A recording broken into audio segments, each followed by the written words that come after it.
There's a particular kind of grief that doesn't announce itself at the funeral. It waits. It waits until the house goes quiet and the relatives drive home and you're sitting alone at the kitchen table with a manila envelope you've never seen before, and you open it, and everything you believed about your life turns out to be built on something your father never said out loud.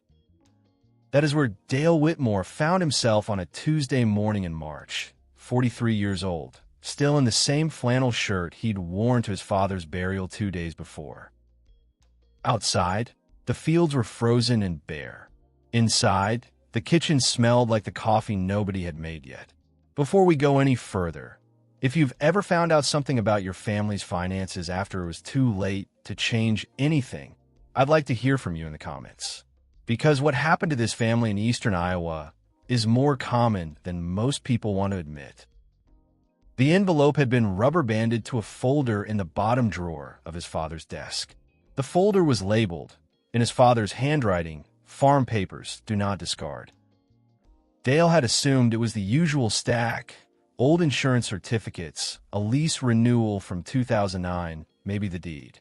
He almost set it aside. The furnace was making a noise. His wife, Carol, had asked him twice that morning to call someone about the furnace. He opened the envelope instead. Inside was a promissory note, a second one, dated April 14th, 1988, signed by his father, Harold Whitmore, and co-signed. Without Dale's knowledge, using a power of attorney Dale had granted his father years earlier for a different purpose entirely, in Dale's name. He read it 3 times. Then he sat back in his father's chair and looked out at the frozen field his grandfather had first broken ground on in 1931, and he did not say anything for a long time. By the time Dale Whitmore understood what he was holding, the bank had already begun foreclosure proceedings on 340 acres of Poweshiek County farmland. They had been proceeding quietly for 11 months. Harold Whitmore had known. He had said nothing. He had gone to his grave with it still unsaid. This is the story of the Whitmore farm, and what it cost a son to forgive a father who never asked for it. Poweshiek County sits in the middle of Iowa the way a quiet man sits in a room, not demanding attention, just present, steady, real. The land there is dark and flat and generous in good years, and in bad years it is still flat, still dark. But the generosity dries up fast when the commodity prices drop and the operating loan comes due in November, and the corn yield came in 14 bushels short of what the banker had penciled into his projections in March. Harold Whitmore's family had farmed that ground since his own father, Raymond, arrived from southern Illinois in 1929 with a used John Deere Model D tractor, a wife named Edna, and the particular kind of stubbornness that made a man stay in Iowa in 1929, when most sensible people were wondering whether the whole arrangement was going to hold together. It held together, barely, in some years, but it held. By the time Harold took over in 1971, the operation ran 340 acres of corn and soybeans, with a hog finishing barn that could handle 400 head at a time. Harold was not a complicated man. He went to First Methodist in Grinnell most Sundays. Not every Sunday, but most. He kept his books in a green ledger with his father's name still embossed on the cover. He wore the same style of Carhartt jacket from October to April for 30 years. He said grace before dinner in a voice low enough that you had to stop talking to hear it. Dale was born in 1980, the second of 3 children. His older sister Pam had already made clear by her sophomore year of high school that she had no interest in staying. She would go to Iowa State, study accounting, and settle in Des Moines, which she did. His younger brother Kevin was softer, not built for the physical work, and Harold knew it and never said so out loud, which was its own kind of cruelty or kindness, depending on how you looked at it. That left Dale. Dale did not choose the farm the way some sons choose it, deliberately, romantically, with some idea of what it means to carry a legacy. He chose it the way water chooses the lowest ground. It was simply where he belonged. He could read a field by the color of the leaves before he was 12. He could back a grain wagon into a bin door in the dark by the time he was 15. When he was 17, Harold let him run the planter alone for the first time, and Dale came in for supper that evening sunburned and quiet with satisfaction, and Harold looked at him across the table and nodded once. And that was as close as the two of them ever got to a ceremony. After high school, Dale stayed. He married Carol Hendricks from Montezuma in 2003. They moved into the farmhouse. Harold moved to a small rental in Grinnell. The arrangement was never written down. It didn't need to be, Harold said. This was still Harold's farm. Dale was farming it. They would figure out the rest when the time came. That sentence, "we'll figure out the rest when the time comes," would cost Dale everything he did not yet know he stood to lose.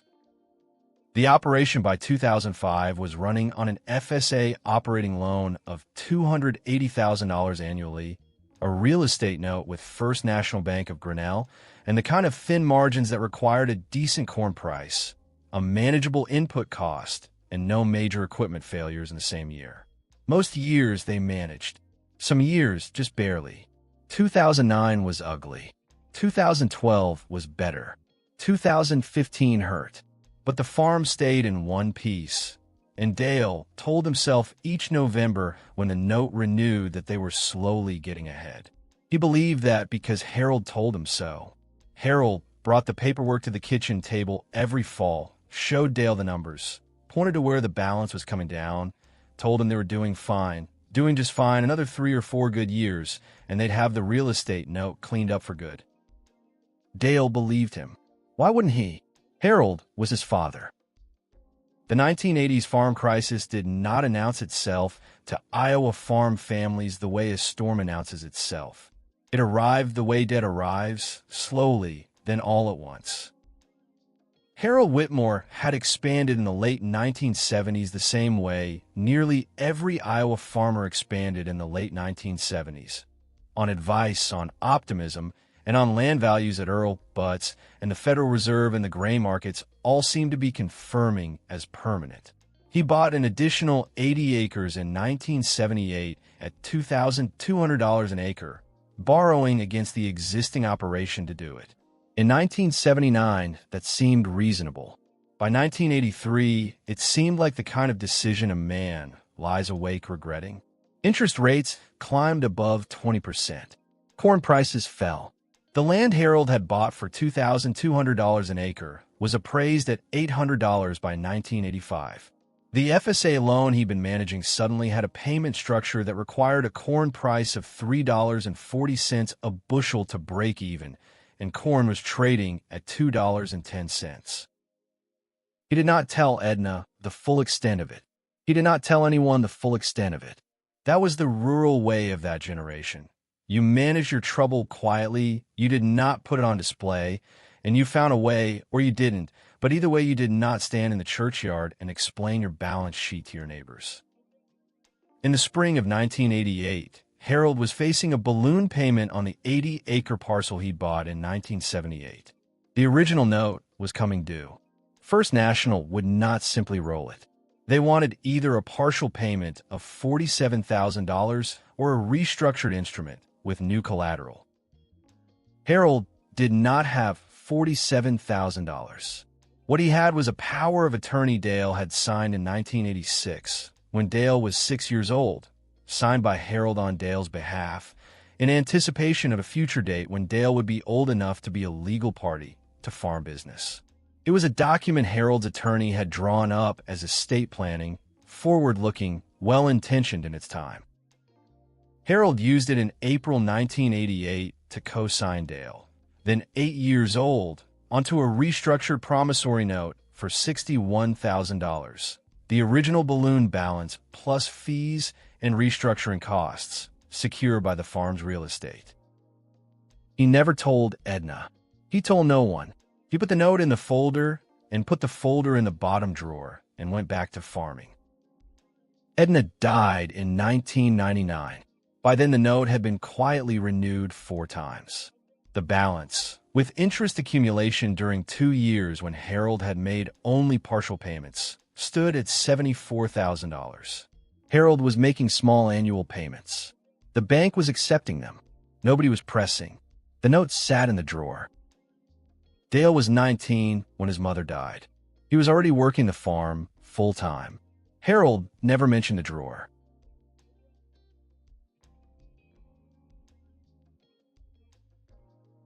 There was one person who knew, not everything, but enough. Pam Whitmore, by 2010, was a CPA in Des Moines with 15 years of tax work behind her. She had done Harold's personal tax returns since 2004, when Harold decided that doing them himself was more trouble than it was worth. She filed what Harold gave her. In 2011, Harold mentioned, casually at Thanksgiving, in the way men mention things they want to normalize, that there was a small loan balance she might see come through on the farm return. An old note from a bank. Nothing significant. She should not worry about it. Pam asked what note. Harold said it was old business, not relevant anymore. Then he asked her to pass the potatoes. Pam did not push. She told herself it was his business. She went back to Des Moines. She filed the returns. She noted the interest deduction on the farm return without asking more. She did not tell Dale. She told herself she didn't tell Dale because it wasn't her place, because Harold had said it was nothing, because she had her own life and her own complications, and the farm was Dale's territory, not hers. She told herself those things for 9 years. In 2020, Harold's health began to decline. Congestive heart failure, managed at first, then managing him. Dale drove him to Grinnell twice a week for appointments. Carol made his meals. Kevin came from Cedar Falls on occasional weekends and sat in the living room looking uncomfortable. Harold spent more time looking out the window at the fields he'd already signed over to Dale's future, or believed he had, and said less and less about anything that mattered. One evening in October of 2020, Dale sat next to Harold in the front room while the news played low and Harold dozed, and Dale asked, not for any particular reason, just because the quiet made a space for it, whether there was anything about the farm he needed to know. Paperwork, accounts, anything he should be looking at. Harold opened his eyes. He looked at the television for a moment. Then he said, "The farm's in good shape. You've taken care of it." Then he closed his eyes again. He died in February of 2021. Peacefully, said the hospice nurse, in his sleep. Dale believed him to the end. He had no reason not to. The morning after the funeral, Dale went to the barn before sunrise. Not to work. There was nothing that needed doing before light. He went because it was where he went when he didn't know what to do with himself. The barn was cold and smelled like diesel and old straw, and the particular cold metal smell of equipment that had been sitting all winter. He stood in the doorway and looked at the dark field and said out loud, in the way men say things when they're sure nobody is listening, "Lord, I don't know what I'm doing without him." He was not a church-going man in the formal sense. Carol went to First Methodist, the same one Harold had attended. Dale went on Easter and Christmas and the occasional Sunday, when he felt the gap between himself and something larger than the farm get wide enough to notice. His faith was not organized.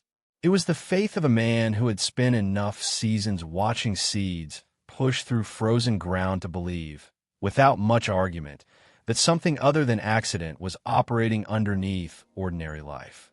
He prayed briefly and without ceremony and went inside for coffee. He did not know yet about the envelope. He would find it 2 days late. Or, when he did, the first thing he felt was not anger. It was the particular coldness of a man whose footing has just disappeared. Not falling, not yet, but the ground no longer where his foot expected it. He sat in his father's chair. He looked at the note. He thought about all the November evenings Harold had walked him through the numbers, all the times Harold had said, "We're getting ahead. Dale, we're doing fine." He thought about the farm that had been in this family since 1931, through the Depression, through the dust years, through the 1980s crisis that Harold apparently had not fully survived after all. He set the note down on the desk. He pressed his hands flat against the wood. He said nothing. He picked up his phone and called Caro. The attorney Harold had used for estate work was a man named Gerald Foss, who had practiced in Grinnell for 31 years and had, Dale suspected, known Harold longer than Dale had. When Dale brought the note to Foss's office the following week, Foss looked at it carefully, asked 2 questions, and then leaned back in his chair with the particular expression of a man who has seen something like this before and does not enjoy seeing it again. The note had been renewed most recently in 2018. The renewal had reset the maturity to 2021, the year Harold died. The final balloon payment of $68,400 had been due in November of 2021. Harold died in February. The estate had not yet been fully opened when November came. The payment was missed. First National sent notices to the estate address. The estate attorney Dale had engaged for probate, not Foss. A different firm Harold had used for a different matter, had received the notices but had not yet flagged them as urgent or passed them along. By March of 2022, when Dale sat in Foss's office, the note was 4 months in default. The bank had formally begun foreclosure proceedings in January. They had been legally required to notify the estate. The notifications had gone to the probate attorney's office address, where they sat in a file that Dale had not yet been given full access to. Foss put his pen down. The co-signature was executed using a power of attorney, he said. That power of attorney was granted when you were 6 years old. Intended for future estate planning. Using it to bind an 8-year-old to a dead instrument is, legally, it gets complicated. There's a potential argument for invalidity, but you'd be challenging a note that's been renewed multiple times by the estate, which creates an implied ratification problem even if the original execution was questionable. Dale asked what that meant in plain language. Foss said it meant that challenging the note would take time, money, and a legal argument that wasn't airtight. And in the meantime, the foreclosure clock was running. What does the bank want? Dale asked. They want the $68,400, Foss said, plus 11 months of default interest, which brings it to approximately $74,800.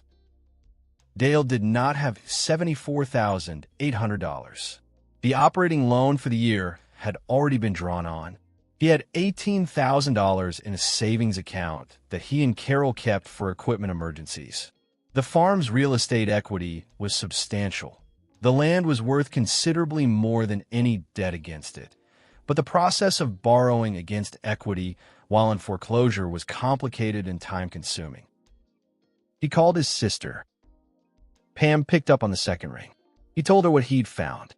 There was a silence on the line that lasted long enough to tell Dale that this was not entirely new information to her. "You knew something?" he said. It was not a question. "He told me there was an old note," she said. "He said it wasn't significant." $74,000 isn't significant. He said it was handled. He said it was being taken care of. He said that to me too, Dale said. About everything. Pam did not respond for a moment. Then she said, "What do you need?"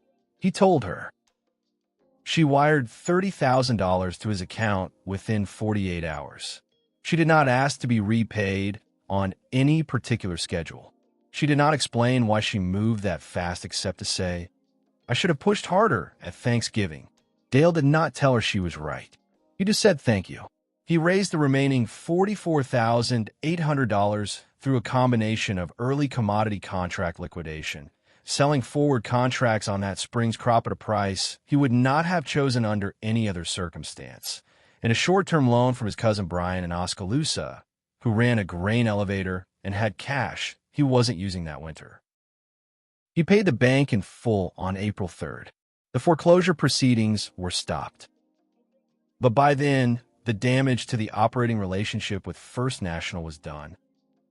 The bank's loan officer informed Dale, professionally and without apparent pleasure, that given the estate complications and the default history on the second note, First National would not be renewing Dale's annual operating loan for the coming crop year. 340 acres of Iowa corn ground, paid for, legally his, and Dale Whitmore could not get the operating capital to plant it. He told Carol everything on a Sunday evening in April, sitting at the same kitchen table where he'd opened the envelope 6 weeks before. The crops needed to go in within the next 3 weeks. Without an operating line, he had no way to finance seed, fertilizer, fuel, or custom application. The cost to plant 340 acres of corn and beans would run somewhere between $280,000 and $320,000 depending on input prices, which in 2022 were not kind. Carol listened without interrupting. When he finished, she looked at her hands for a moment, then looked at him. "What are you thinking about doing?" "I'm thinking about cash renting the ground," he said. "A year, maybe 2. Let someone else plant it while I figure out the financing." He said it the way a man says something he has already decided he cannot accept, putting it out loud to see if it sounds as bad-spoken as it does in his head. It sounded worse. Cash renting the Whitmore ground was not just a financial decision.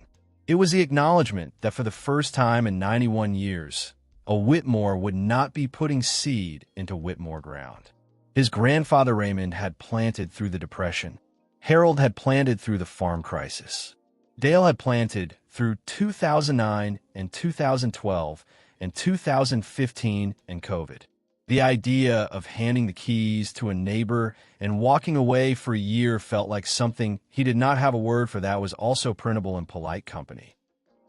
But he called around, and the first man he called was a farmer named Gary Schott, who ran 900 acres north of Grinnell and had the equipment and the credit line to absorb Dale's ground on a cash rent arrangement. Gary was a decent man. He had gone to high school with Harold. He did not ask a lot of questions. He offered $210 per acre, which was fair for the county and the ground quality. Dale accepted on the phone without haggling. 2 weeks later, he signed a 2-year lease on his own family's farm. He drove home and sat in the truck in the driveway for 11 minutes. He knew exactly how long because he checked his phone when he got in and checked it again when he got out, and the number seemed important to remember, though he couldn't have said why. He got out of the truck. He fed the dog. He went inside.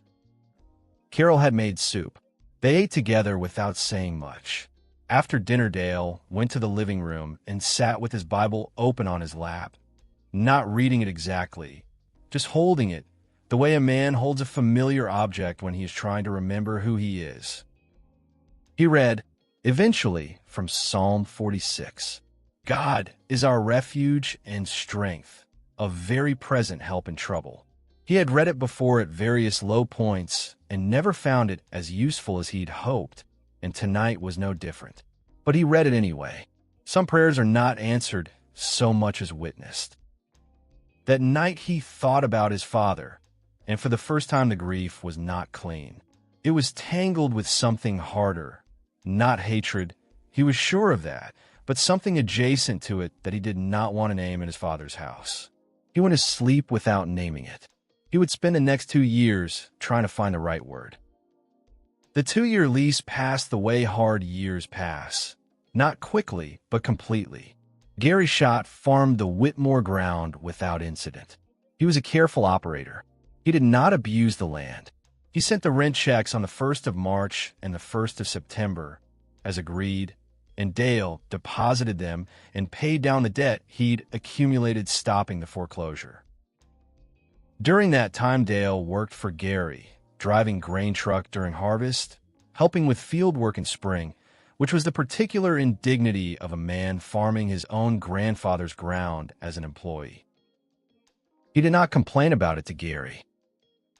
He did complain about it to Carol, briefly, once, and then did not bring it up again because complaining about it did not change it, and he was not a man who found relief in repetition.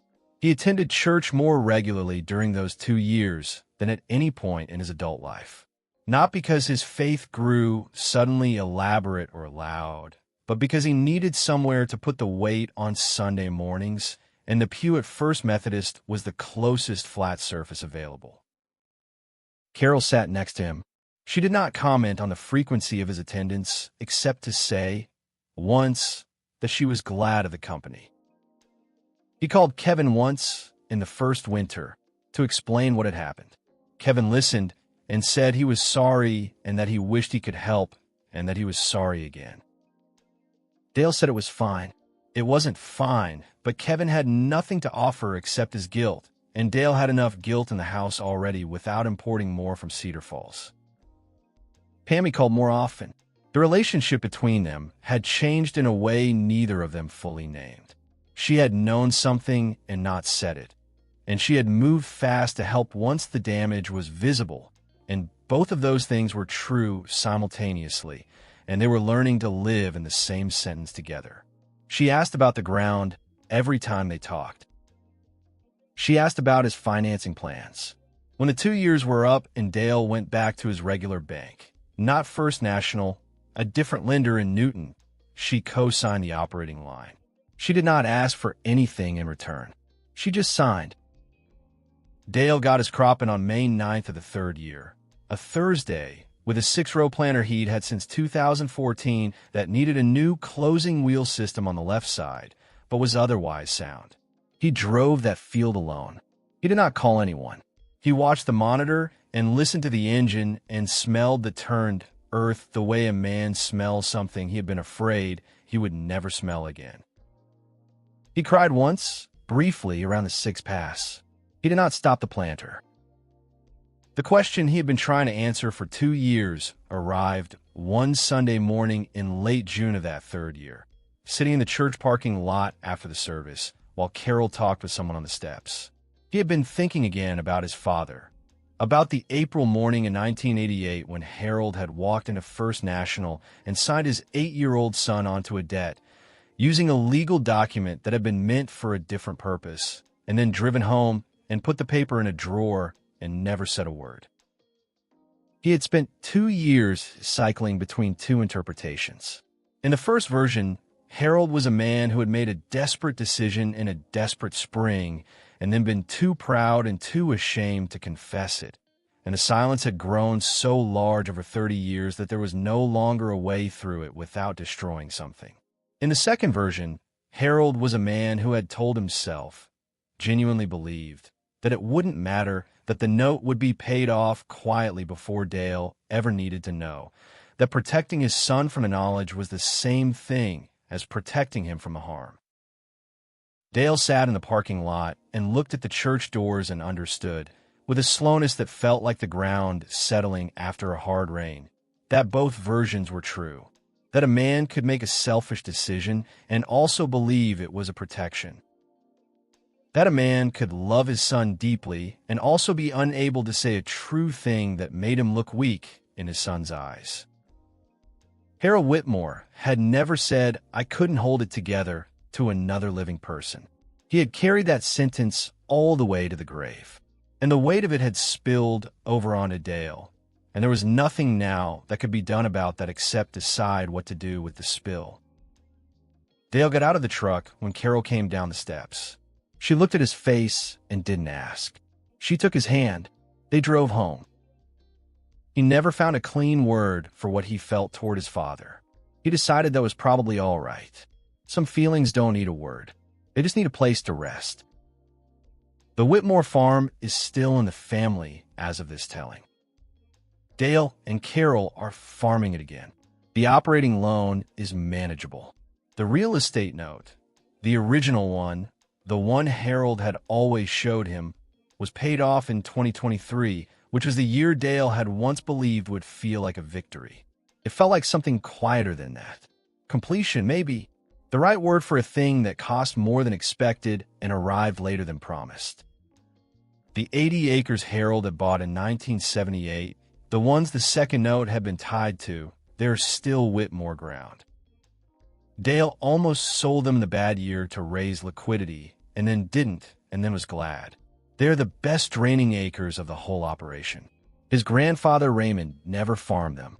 Harold bought them on borrowed optimism and nearly lost everything because of them. Dale plants them every year now with the same 6-row planter. The left side closing will finally replaced. The green ledger with Raymond Whitmore's name on the cover sits on the shelf in the farmhouse office.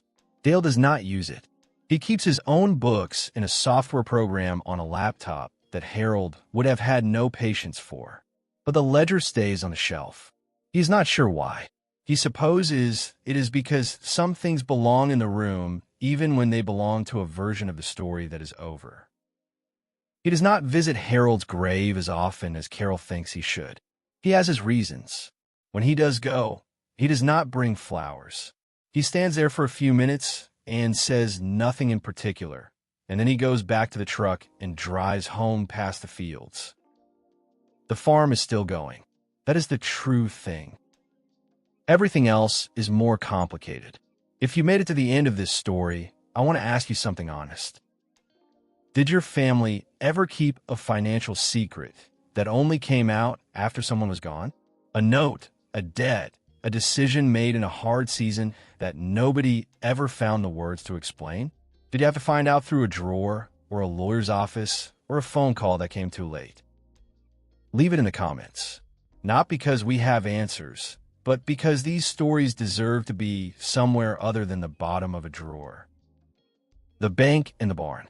Stories of debt, land, family, and faith. We'll see you next time.